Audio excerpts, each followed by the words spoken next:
Welcome to Good Game, your no BS insights for crypto founders. That's why I stopped going to Silicon Valley, by the way, because they hate crypto. Every time you bring up crypto or you're in crypto, they just kind of like laugh, right? It's like that meme, the three dragons, where the two dragons look normal and then the one looks goofy. What are the two normal ones? AI, robotics, and the goofy one is crypto. Yeah. We're like more of the... BTC, hey, I got an AI crypto startup. Do you want to talk to them? Like, the fuck you're talking about, dude?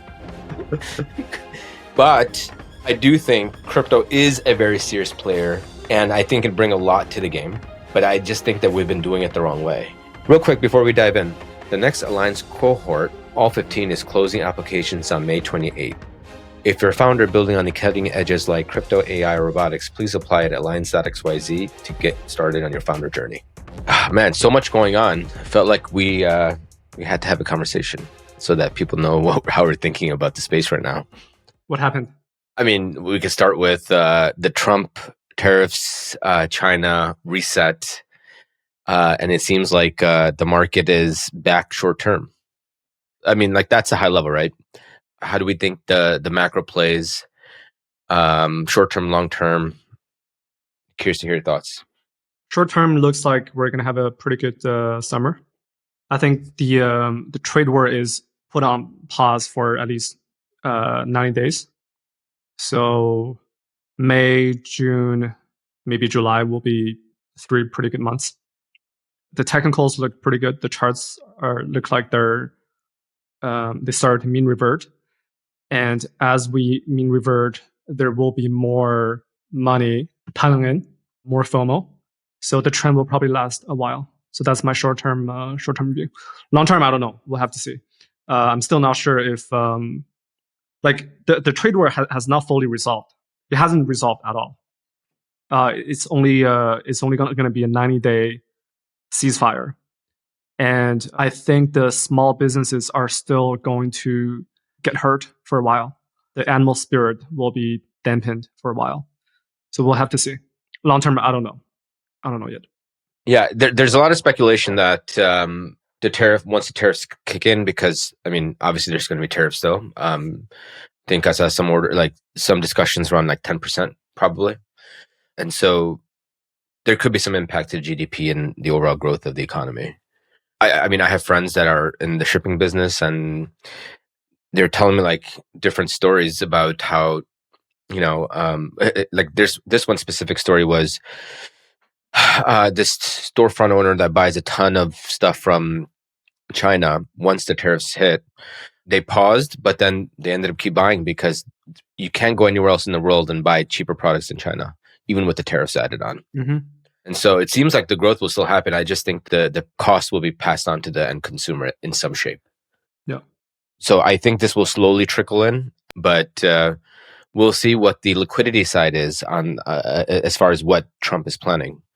It seems like it's like a slower growth plan, but you could cut rates, taxes, all the other things, which hasn't happened yet. Yeah, I looked at the numbers from 2018. So in 2018 we had a trade war, right? Yeah, and I think the number back then was 25% on a select number of sectors. So the effective tax rate or tariffs weighted by dollar value of imports was around 12%. So today it's 30%. Like China going to the US is 30%. The other way around is 10%. So it's still a lot worse than 2018. So we'll have to see. I have no idea what's going to happen, but it's certainly worse than not having any tariffs. For sure. I wish I played it a little bit better.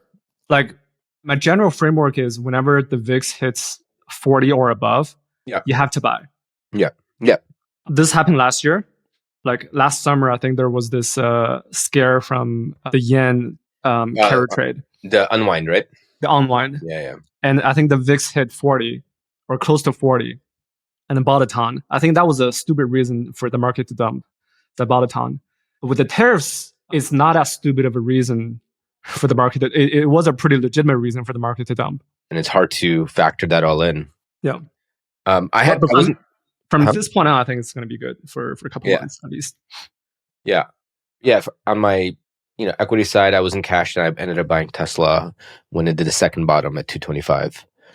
Crypto, I've been holding Fartcoin and Bitcoin, but now I'm getting it's the best performing asset in crypto right now. It's Fartcoin.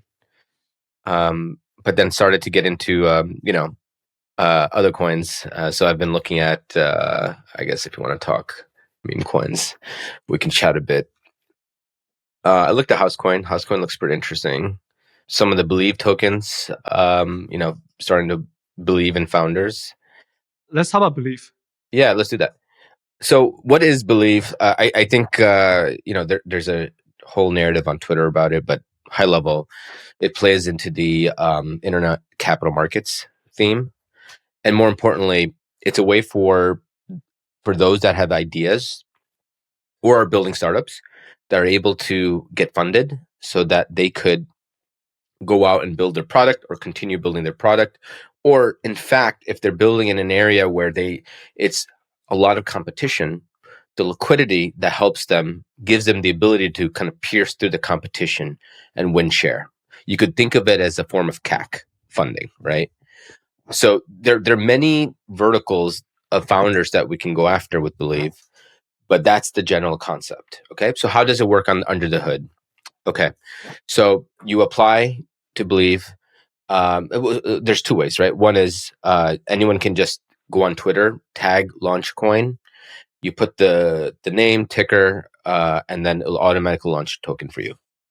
Then the Believe founder team will reach out to the founder, make diligence, and then list it on the app as a second form of diligence to make sure that they list credible founders onto the app.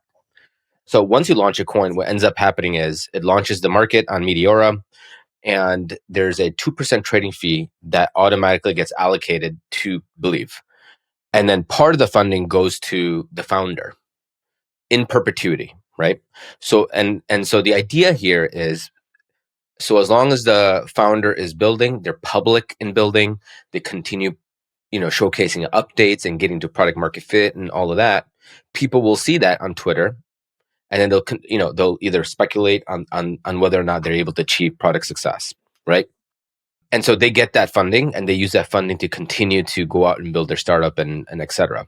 The funding itself will be vested over time. So they don't get that funding immediately, because there is a concept of founders getting too rich and then leaving and not caring about the product. But the funding is used to go out and build the product. That's the core concept. So it's basically NFT royalty, but with tokens. Yeah, that's exactly right. But obviously but there's products and features that are aligned for the founders, right? So like vesting, or Believe has built a coin SDK. So any founder that's building in Web2 can automatically plug in and build the utility of their token within the app, right? Is the founder share of the token being vested? Like, is there vesting and lockup? Yes. So the revenue that is earned from the fee is locked, and then it is dripped over time to the founder. Oh, okay. So does the founder own any percentage of the token supply? As of right now, no. Okay. But there are conversations about allowing the founders to have some skin in the game, because they want to obviously own some of it, right? But for now, the founders do not own any of their token supply. For now, it's more of a community token. Correct. And so one of the first launches that happened was Dupe.com. You said you were a user of Dupe, right? When I mentioned to you? Yep. And you used it to buy furniture, right? Yep. Me too. So the founder of Dupe ended up launching a token, and he earned. I mean, I talked to him a couple days ago, but he earned I don't know, 500-600K in funding, and so he developed an entire token model now to increase the velocity of users and getting more and more people buying into the community, because he's also building a community. So Bobby's the founder, or one of the co-founders, and the way you'd want to think about it is as follows. You could either buy the token, right? You go on the site, and there's two prices. There is a price to pay with credit card, or you can buy it cheaper with Dupe, right? So $600 to buy a sofa set, $500 if you use Dupe. Simple. Yep. The profits, then 90% of the profits go to stablecoins, 10% goes to burning the token. Mm-hmm. So there's this effective burn that happens that gives alignment between the velocity of sales with the token, which ultimately will turn the flywheel on as more and more people buy into Dupe or use it as a kind of a loyalties program. Okay, so the founder can decide what utility they want to bake into the exactly. So this is one way of doing it, right? Yeah. But what Believe does is ultimately gives you a singular API that automatically connects, enables you to do all the things that you want to do with the token. Yeah. And it's funny. It's actually really interesting because the thesis has always been like, how do we, pigeonhole crypto with X sector, right? Crypto and AI or crypto and, storage or whatever you want to call it. And the products look like Frankenstein looking products where people just hate it. In fact, people in AI hate crypto because of that. One of the reasons is that, outside of being a casino. So the question is, how do we bring benefit to startups outside of crypto? And one way is liquidity, right? Fundraising, exactly. And so all the startups that have launched on Believe right now, outside of one, are all non-crypto startups. Mostly it's AI startups. And how many? How many have launched? I think there's about 25, probably. Okay. 24 AI. And ton of, I'd say majority are AI. Okay. Everyone thought crypto was scammy or it was useless tech, but until they get the 200K in the bank. Exactly. And then they're like, holy shit, crypto is one of the coolest things out there. How come more people don't know about this? And I think our thesis here is that I think crypto is going to eat the startup world over time. And the rate of innovation is going to increase by 10x because more people with ideas can post it on Twitter. The funding will get quicker and more experiments are going to happen, which will circumvent a lot of the, I think early stage pre-seed funds or grants kind of thing, right? Accelerators could be over time. Who knows? But that's kind of the way I'm seeing it right now in the market. The risk, of course, is if the token dumps, the token bleeds to zero, founders will get death threats from crypto degens. Yeah, that is a worry that, okay, so one is like, if you don't build your product, you are going to get notified. So it's a good forcing function to a certain degree. But I agree, degen traders are pretty aggressive. There's mental health issues with just people launching tokens and the amount of inbound that you get. I'm in the trenches talking to these guys. And I mean, even if you look at perfect example is Robinhood or Kraken, or even Coinbase now, where they're offering a whole suite of products, right? Whether it's crypto-related products, options, with the acquisition of Deribit, and we should talk about that, traditional stocks, right? All of the whole stack is going to be available on one plate for people to trade and speculate. And prediction markets include that part of that stack.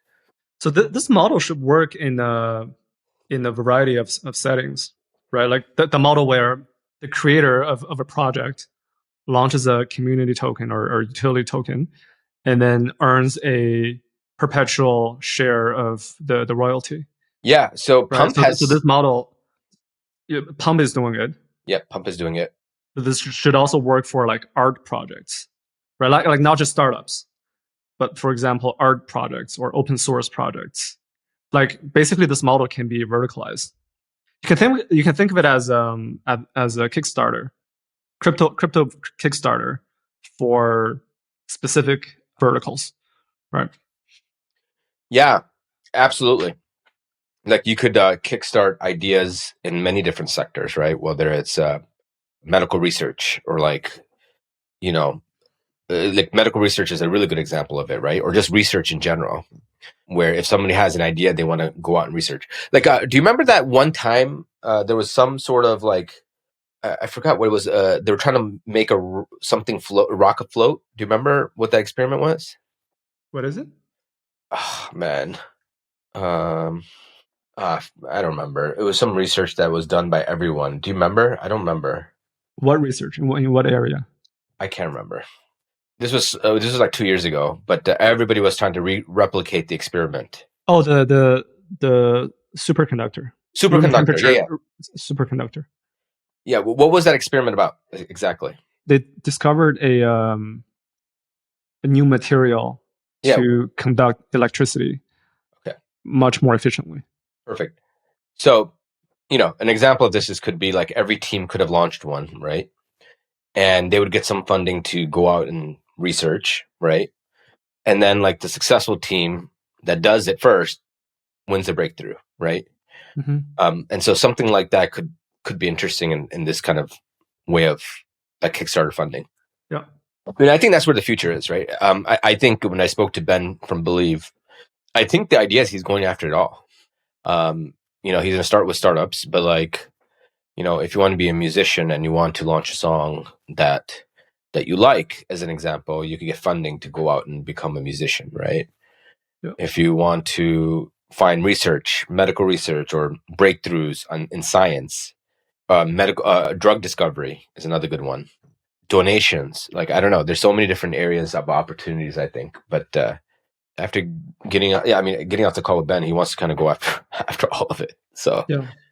So the way I see this all playing out, I think, is like, at least for now, if Pump Fund is going after the creator, because Pump Fund is going after the creator economy. That's kind of their TAM. Coin it. Huh? Coin it. Coin it. Our favorite term. Actually, your favorite term. So do we know how big the creator economy is? What's the TAM of creator economy? 250 billion, 500 billion, 2027. It's not bad. It's a pretty big market to go after. So Pump Fund is, positioning itself to be kind of the wedge into the creator economy that goes against like TikTok, Facebook, YouTube. That's kind of the market they're going after. Believe is going to go after the founder economy or the venture founder economy. So it's going to position itself as the product hunt. I feel like the best is product hunt, right? And then eventually, Kickstarter. The product hunt, Kickstarter. It's a mix of two. But really, it's about fundraising. It's about fundraising, but it's also about seeing the best idea. Because what Product Hunt did was it brought attention and distribution, but not funding. So it's like taking Product Hunt and then adding a Kickstarter flywheel to it in the background. But yeah, that's the two products that I see and how they kind of diverge over time. And given that, like, there's a lot of competition now. Or here, let me take that back. There's a lot of teams that are looking to compete with Pump Fund. So you have Zora. Zora, like their messaging is like muddled. But like the now messaging, it doesn't matter. Like if you look at the core of it, it's just a token, right? That it's launches content. Yeah. They're doing it in the form of content first and then token, right? And the way I think Pump is doing is like get the token out and then you could develop content on top, right? So you have streaming is a perfect example of that. Mm-hmm. I forgot where I was going with this. Maybe you want to talk about Meta, Stripe, Robinhood. Okay, so Zora was going after. I was trying to see where I was going with this. Yeah, so Zora. Oh yeah, so the competition. So then you have the competitive landscape with. So Zora's one. Then there's another two. Boop and Let's, who's founded by Dingaling. And apparently he was the CRO of Binance. Do you know who he is? CRO of Binance? Chief Revenue Officer. Really? Yeah. I mean, but then like CZ tweeted saying that there's no such thing as a CRO in our in our suite of like. Did he? I don't know. He has that on his profile, and everyone's like kind of running with it, right? And so I don't know how much validity there is to that. He said he was the founder of PancakeSwap. Yes. Right. Is that a meme or is that real? People are saying it's real on Twitter. I did a Manus search.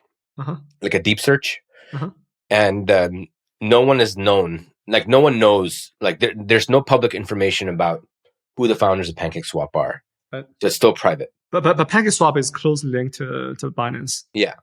So we don't know. There could be truth to it, but I'm going to keep it as neutral because I don't have enough information there. But so what they did is like the classic sushi swap, Uniswap vampire attack, right? So they launched a token. Anyone that claims it auto launches a token. Their tokens vest over some period of time. Some of the tokens go back to the community of token holders. And the concept is, could I win share over pump by giving people liquidity up front? And we'll give them the same product. So we'll see how it plays out. But, you know how I feel about it. Like, you can't win users over by just giving them money up front, right? You're just rewarding mercenaries. We've seen this example play out with Sushi and Uniswap. But yeah, curious to hear your thoughts. Wait, which chain is Boop on? Solana. If it's on Solana, it's probably not going to work. Yeah. But if it's on like BSC or something, you could dominate the chain that it's built on top of. Yeah, that's a fair assessment. So they're trying hard. We'll see where it goes. But so you have Boop there. Then there's another one called Let's Bonk.fun. It's from the Bonk token, like the team behind Bonk. Yeah. And so they're really trying to push a narrative also about launching meme coins on their Launchpad. You have, there is a little bit more different, which is there's some key, KOLs that are really driving the liquidity into the tokens. So, we have every new bull run, we have like an Ansem, right? So like Ansem was for WIF as an example, right? And he kind of brought that up. Before that was, what's his name? Mechanism Capital. I'm forgetting his name. Andrew. So Andrew was the YFI, right? Andrew was YFI. That was a long time ago. Do you remember? Yeah. So he was a Wi-Fi. Ansem was the WIF. And Uni PCS is like, and then you have Wheeler for Fartcoin, and Uni PCS is like Bonk. Who's Uni PCS? Here, I'll show you his. He is the new guy now. Like, he's been around for a long time, but he has been coming into the limelight now more because. Is he the Bonk guy? Yeah, he's a Bonk. Whale? Yeah.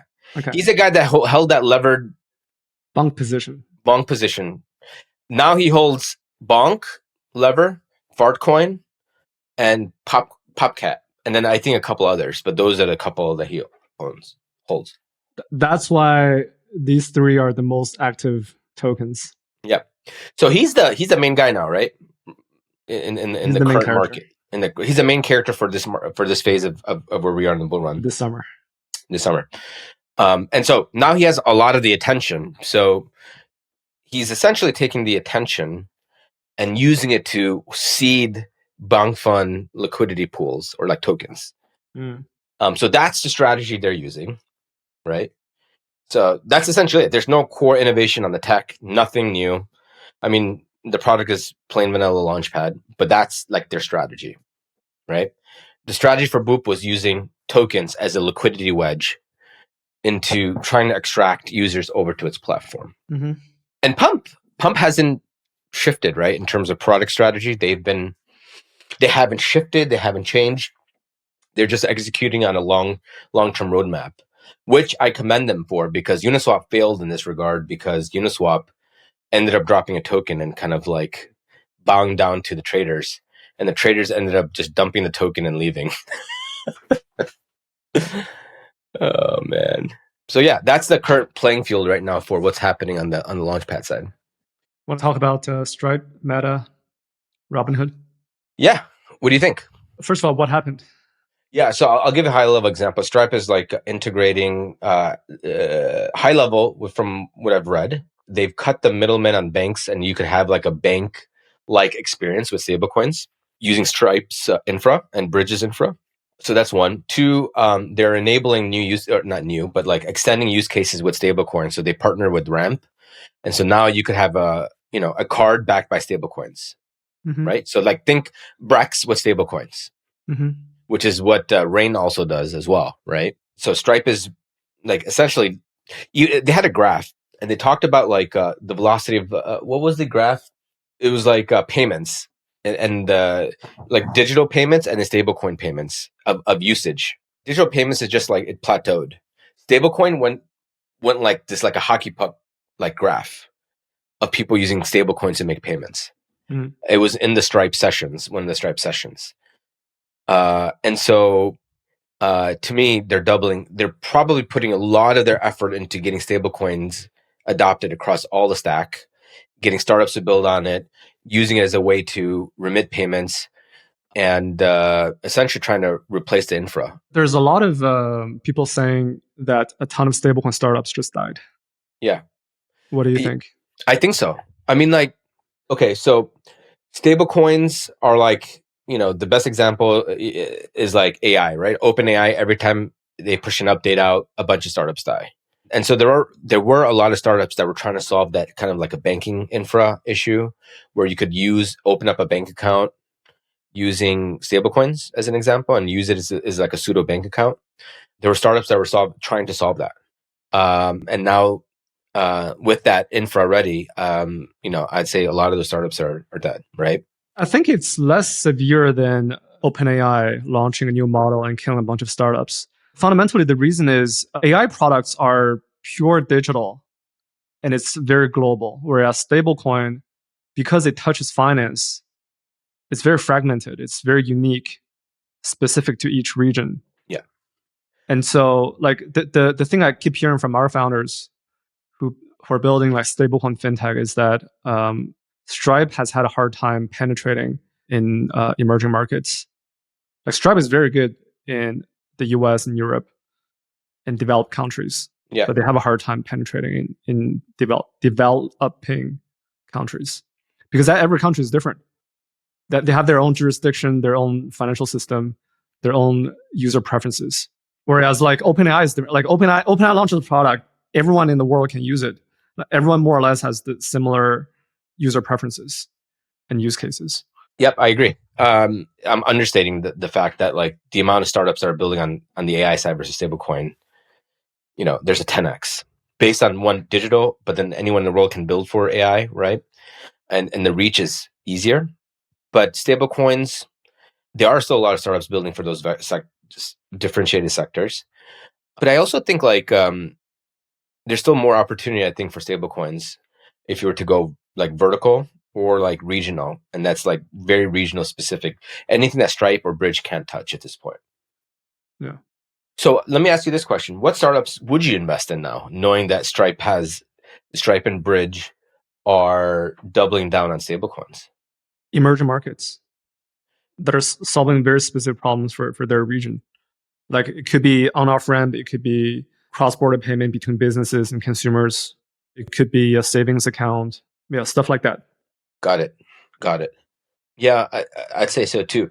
But now that stablecoins are obvious, it seems like a lot of startups are now coming to target all of these different areas. So like what regions or what use cases specifically? I mean, one use case that we funded already was like, people on and off ramping M-Pesa in like Kenya and Nigeria. That's like a very unique example. Yeah, on-off ramp is a big one. And it's different in every region, right? Because every region has their own incumbent payment system, payment rails, and their existing banking system.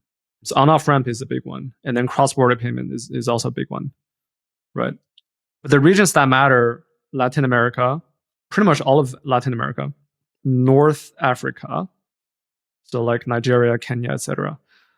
Turkey is a big country in terms of stablecoin crypto adoption. India is a big one, and Southeast Asia, like Vietnam, Thailand, Malaysia, Philippines. These are Russia, of course, because Russia has been under what's the word? Not embargo, sanctions, right? Sanctions, has been under sanctions for years, basically since the start of the Ukraine war.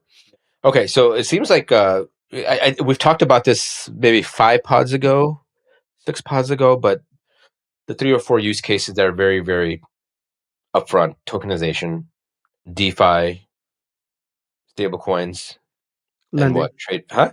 Lending. Yeah. Well, DeFi is lending. Well, specifically trading, like tokenization, trading, stablecoin / RWA, lending. Yeah. Because trading involves like spot trading between the tokens and also like perps and all that stuff. Yeah. Tokenization includes, like, for example, Leaf. Yeah. Right. Tokenization, fundraising. Yeah. Crowdfunding. I mean, I've seen some tweets out there, but it's like, that sounds very limiting. Right? But that's all of finance. That's all the finance. Exactly. Finance is not small. Yeah. I also think that there's a lot of interesting opportunities to tokenize different elements of the world today in different ways, right? And so we talked about like fundraising via Kickstarter, Believe. And so I do think there are going to be other verticals that we can target that hasn't been tried yet. Some of which we won't name, but there are some really cool ones that I want to get funded. Yeah. So if you're founders and consumer and you're looking to build a next unicorn, hit us up. Stripe also announced something interesting on AI. So they're basically betting on a future where not the consumers, not the humans, but AI agents shopping online. And of course, in hindsight, it's pretty obvious, but I think they're making the right bet. Can you tell us more about what they're doing with the agents? I don't know what the details are, but the vision is that in a few years, everyone will just talk to an agent to buy stuff. Because right now, you have to do a bunch of Google searches, right? Like, or if you know a particular website, you go to that website, and then you look for things. And then there's like filters, right? For like if you go to Amazon, there's filters for price, filters for dimension, for color, et cetera, et cetera. It's okay, but it's pretty cumbersome, right? Like it's very manual. Right now, the online shopping experience is very manual and requires a lot of research. But in a few years, you should be able to just talk to an LLM or to an AI agent who knows all your preferences because it knows all your shopping history, your personal taste, and you can tell it to find something on the internet. And it'll do a bunch of searches and it'll find the right thing for you and then ultimately make a payment using Stripe, for example. So Stripe will make these shopping websites more discoverable and more friendly for an agent shopping experience. So that's the vision. I totally see it. In fact, I would fund startups that does that today. It's a radical product experience. I mean, yeah. I'm so used to using Amazon or, going on TikTok and whatever, you get sold on garbage. But having something or a bot continuously monitor the market, understanding your user behavior just based on what you're talking, how you're talking to the AI agent, and then auto recommending things just based on the insights they've learned about you. Yeah, that's really cool. I mean, it's also a bit scary, right? Yeah, in a way, it's what TikTok is already doing. Yeah, right. Because TikTok knows your preferences. Yeah, your like video viewing history. Like every 6 or 10 videos, it'll recommend a thing for you to buy. That's the TikTok algo. It's an okay experience, but it's limiting because you can only buy on TikTok, right? But in the future, you're gonna have probably an agent that can serve any website, including TikTok, Amazon, and so on and so forth, and just searches for the right thing for you across the entire internet. And maybe crypto will play a role there, because in that world, all the majority of payments will be made by an agent rather than by a human. And maybe agents prefer to pay with crypto than with credit card. So Kevin Weil, who's the chief product officer for OpenAI, I was watching one of the videos between OpenAI and I think one of the founders, Stripe. And he said, I'm a crypto nerd. Kevin Weil is an investor in Alliance, by the way. But he said, I'm a crypto nerd. So I could see something where, these agents are using crypto as a way to make payments. Yeah, I saw that video as well. Oh, you did? Okay, cool. Yeah. And that excites me, right? Like, if you listen to our pods, you could feel our temperaments, right? Sometimes it's up, sometimes it's down. I mean, look, we're human, right? But there are some down periods where you kind of don't see the use cases, or you want to see world changing use cases. Obviously, stablecoins is one of them, but emerging tech where AI agents use crypto is very cool, and I think that can bring more talent back into crypto as a way to build some really cool startups. Yeah, and quickly, Meta and Robinhood, they're doing something with crypto, right? Yeah. Obviously, like, one of the ideas that I wanted to build, we talked about this, was messaging with stablecoins baked into it. Mm-hmm. We've already seen some startups like Felix Pago, where you use a bot on WhatsApp and you on-ramp using stablecoins and send money to your friends and family back in Mexico, as an example. But now I think the way they're taking this is they want to embed stablecoins in some shape within the apps. They weren't very clear because the news leaked. Yep. So it wasn't very clear where it's going. But if you, use reasonable judgment, you could see this being baked into WhatsApp easily. Yep. Facebook Messenger, or using stablecoins as a way to make payments to buy stuff on Instagram. All very plausible. Yep. And so I do think that could become an opportunity as well. It feels like Libra 2.0. Yeah. Or relaunch of the project that was shut down due to regulatory pressure. Yeah, I think that was it. I think payments was one. Yeah, payments was one of them, from what I remember. So yeah, this is like Libra 2.0, but now the infra's already built out, so they don't have to build it up. And I also think the regime was much more aggressive against Libra. Pretty much the U.S. government shut it down. Yep. Which is insane. Like, imagine if Libra was launched. Libra might be a top 3 holder of the U.S. Treasury, more than Tether. Yeah, because they have the distribution. They own half of the human population. Yeah, 3 billion people. Yeah, it's unfortunate. It's very unfortunate. Yeah, it is what it is. He pivoted to AI, and now Llama 4 is dead. Dead. Now it's but did you see the Meta AI glasses? What's the? So he's going on pods now. He went on the most recent one. He went on. Oh, he was wearing the glasses. Yeah, the Theo Von's pod. Yeah. Yeah. I watched parts of it, and the glasses are cool. I do think there's an opportunity for an AI that's always listening and tells you what to say to the other person, so that it's like the startup Cluey, right? Exactly. Remember Cluey? Yeah. How to cheat on life. Yeah. That was just a marketing gimmick, but I think it was a great way to rage bait a lot of people. It was a good ad. It was a good ad. Whether or not they can actually ship the product is a different story. Yeah, 100% agreed. Yeah, but I do think the era that we're going into is going to be very radical. It's going to be a very different world. I mean, like a world where like everyone's using AI in certain shape, whether it's listening, always listening and recommending products or ideas or next level solutions. It was funny. I was reading this article, I think it was on Wall Street Journal, where they talked about, people like this one guy that went to school, and 80% of the work that he did was like the homework, the test, all of it. 80% was done by AI. Like he just used AI to kind of go through it all, and then 20% he put some effort into it. And so that's interesting, right? So does the school your kids go to allow AI for homework? They're too young for them to use AI right now. But I'm putting AI like as part of their everyday, part of their life, right? Yeah. But yeah, it's interesting, right? So I think education is useless. I mean, like if the education system right now could become semi-useless because AI is just gonna kind of do a lot of the legwork for students. Yeah. I think the education system is going to become daycare, so that the parents don't need to take care of the kids. And really the stuff that the actual learning happens outside the education system and with AI instead. So I guess where do you think schools education is going to go then? Like outside of daycare centers, like as you mentioned, but like where does it go? Does this go to like homeschooling? I think there's going to be a new type of school, probably private school, but it's going to become pretty mainstream over time. But a new type of private school where the kids go there and learn reading and math for maybe 1 or 2 hours a day, and spend the rest of the day, like 6 hours, just playing, do whatever they want.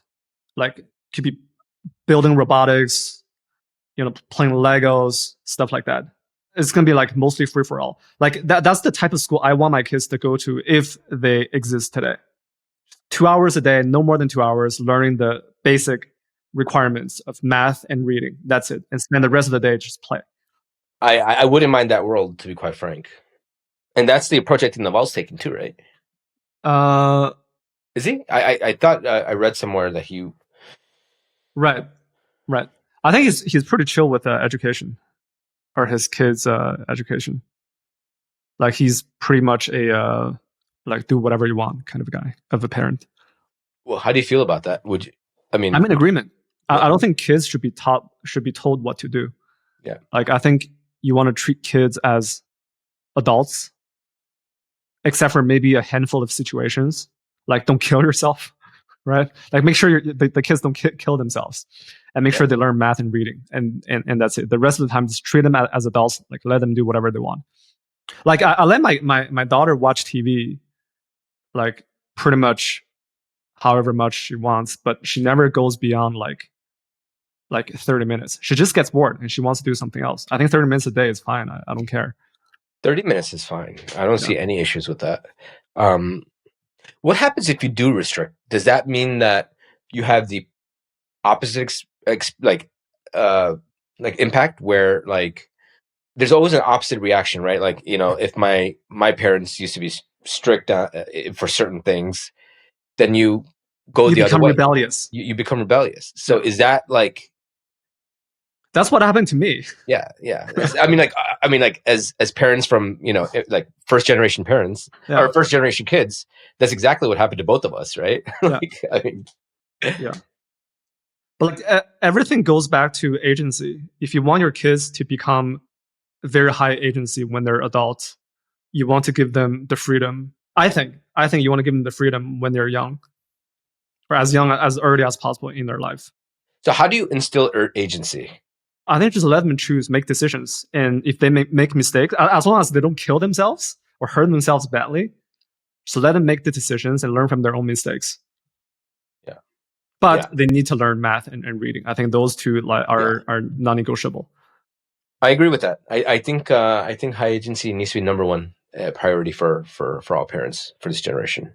Yeah, and then obviously math and science and reading. Yeah, I do give them a lot of choices. I think that's important for parents. You want to give them a lot of things to explore and let them figure out what they're interested in. I think that's important, but I don't want to force them into one thing or another. Like I buy a bunch of Legos for my daughter. She loves it. And then like painting. She loves painting. She plays golf and all these things. She loves golf? Yeah. Wow. She plays pretty well. She's wow. She plays very well. She plays better than I do. Well, you suck at all sports outside ping pong. I'm pretty good at soccer. Oh. Yeah. I suck at all sports, so I know. I know. But I suck at golf. I can't stand it. I hate the very nature of golf. Like I have ADD or whatever you want to call it. So like being at a park with nothing to do and hitting a ball and waiting for your turn is just insanity. I can't either. Insanity. Yeah. But I kind of like the world that we're entering into. It's like it's all the things I hated to do when I was young. School, being locked up in an school for 8 hours, or being locked up in an office for 8 to 10 hours. Feel like there's more freedom and creativity to do what you want. Yeah. So I guess, putting my product lens on, what product could we see that leverages this new, like the new era we're moving into? What product ideas do we see that you think we would want to fund? Some kind of education app that is tailored for each kid. And this wasn't possible before AI. Now it is. Yeah. And I have a startup in the current batch. It's called After School, and they're building exactly that. So like a personalized one-to-one tutor. Yep.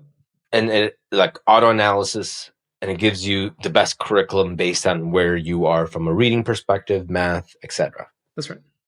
Yeah, that's really cool. Do we think AI is dead now, like in terms of the types of ideas?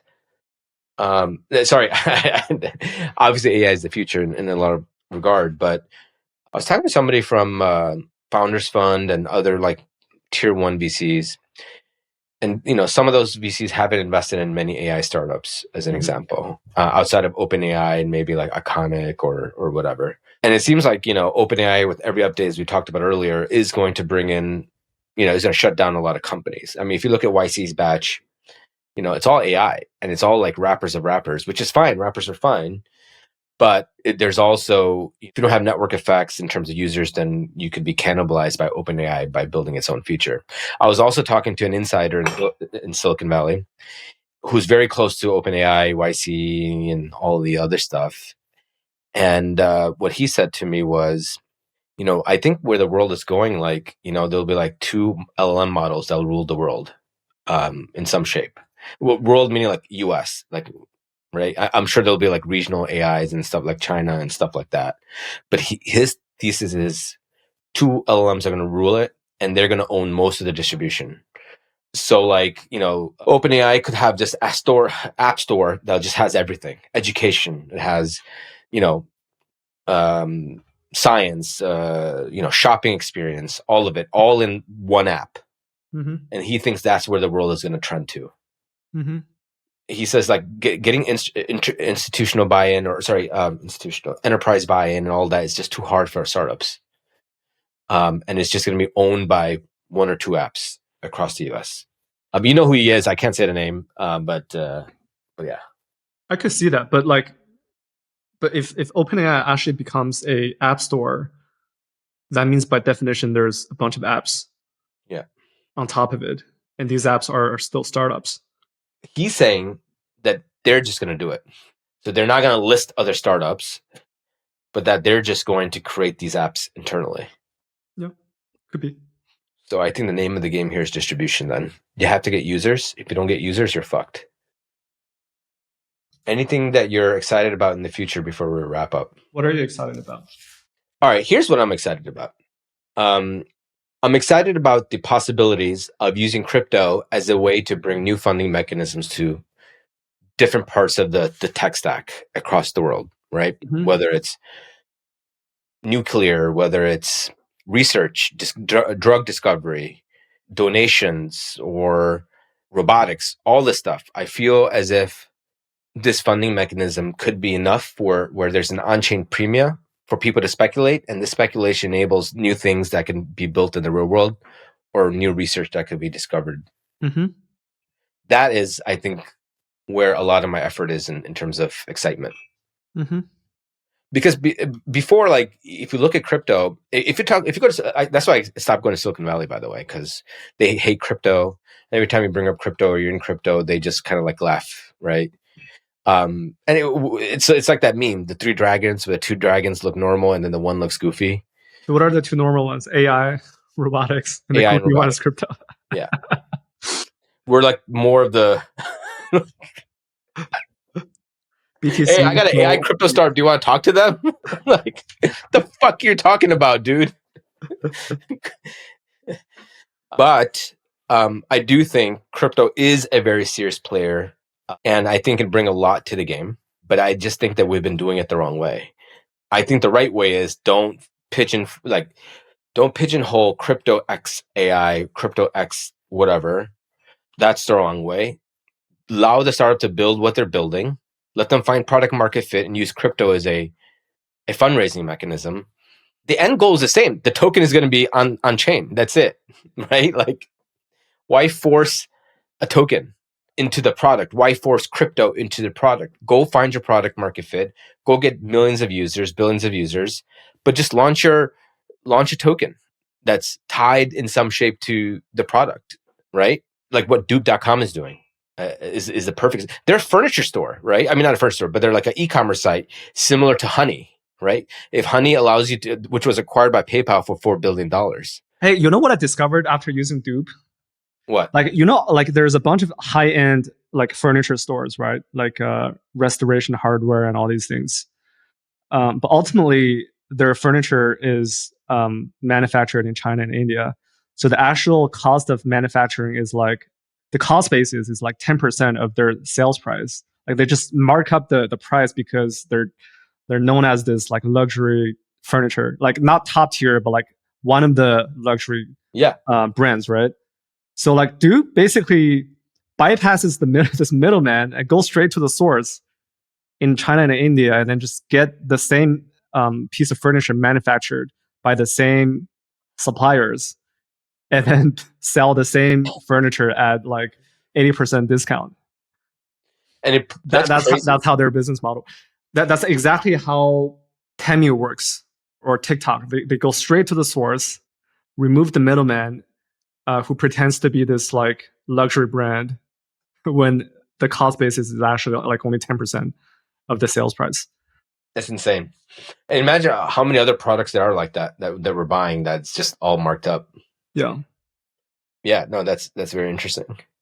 But yeah, I mean, I'm hopeful.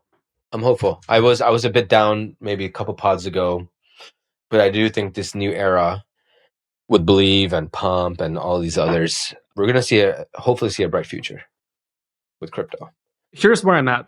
I think there hasn't been new ideas in years. It's been a pretty boring phase in the grand scheme of things. But I think the best things are created in the boring phase. Because the exciting phase is when all the ideas pop up. But at the same time, there's a bunch of bad investments like hype and FOMO from both builders and investors. And that's the period where a lot of things go to waste, a lot of efforts, a lot of money, a lot of builders' energy go to waste. And maybe the best things just get created during the boring phase, which is now. Yeah. All right. Well, I'll leave it at here. And we'll catch you back maybe in 2 weeks, maybe a month. It just depends on how we're feeling. As always, the views expressed in the Good Game podcast are personal to the speakers and do not necessarily reflect the views of any other person or entity. Nothing here should be construed or relied upon as investment, legal, tax, or other advice. Thanks for listening to Good Game. Don't forget to subscribe. We'll see you next week.